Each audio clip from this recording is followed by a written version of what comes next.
ગત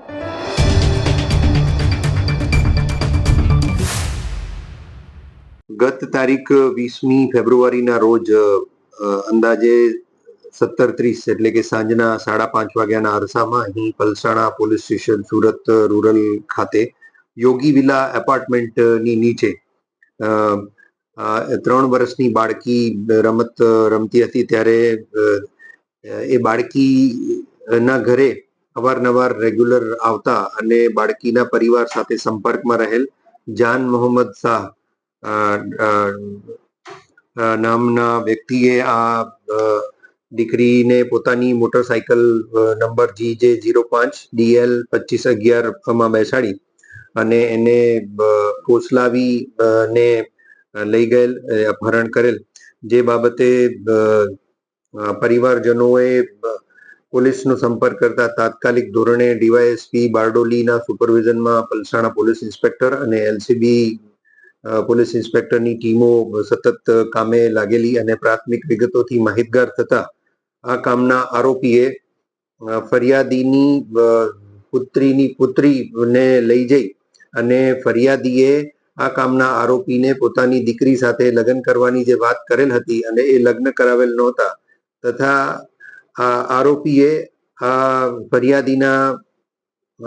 ફરિયાદીને અવારનવાર પૈસાની નાણાકીય મદદ પણ કરેલ હતી, જે પૈસા પણ પાછા ફરિયાદી નહોતા આપી શક્યા. એ કારણસર એની દીકરીનું અપહરણ કરી અને લઈ ગયેલ હતા. તાત્કાલિક ધોરણે પોલીસે ફરિયાદી પરિવારની સાથે રહી અને યુક્તિ પ્રયુક્તિથી અપહરણ કરેલ 3 વર્ષની દીકરી હેમખેમ પાછી આવી જાય, એને કોઈ પણ પ્રકારનું નુકસાન ના થાય અને ફરિયાદી પરિવારને પણ કોઈ પણ પ્રકારે નુકસાન ના થાય કે ફરિયાદી પરિવાર ઉપર કોઈ પણ પ્રકારનું બળજબરી કરી અને કોઈને લગ્ન કરવા ના પડે. તેમજ આરોપી દ્વારા જે ખર્ચાયેલ રૂપિયા હતા 7 લાખ એની પણ બળજબરી પૂર્વક માંગણી કરેલ હતી, પૈસા આપી દેવા અથવા તો ફરિયાદીની દીકરી સાથે લગ્ન કરાવવાની ધમકી આપી હતી. જે અનુસંધાને ગત મોડી રાત્રે આ તમામ ટીમોએ મળેલ બાતમીને આધારે અને ટેકનિકલ ઇન્ટેલિજન્સના આધારે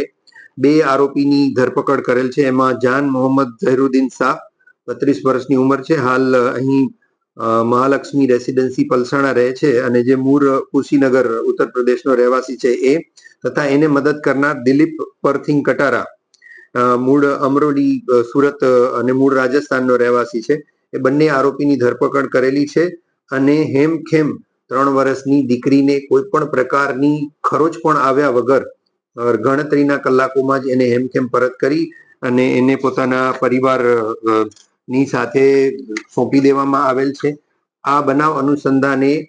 આરોપી ઝડપથી પકડાઈ ગયેલ છે. ઝડપથી કાયદેસરની કાર્યવાહી પણ થશે. ઇન્વેસ્ટિગેશન પણ પલસાણા પોલીસ ઇન્સ્પેક્ટર આમાં કરી રહેલા છે અને ભારતીય ન્યાય સંહિતાની કલમ 137(2), 308(2)(5), 351(2)(3) તથા વિવિધ અન્ય કલમો મુજબનો ગુનો દાખલ કરાવી અને હાલ બંને આરોપીને પકડી અને કાયદેસરની કાર્યવાહી કરવામાં આવી રહી છે.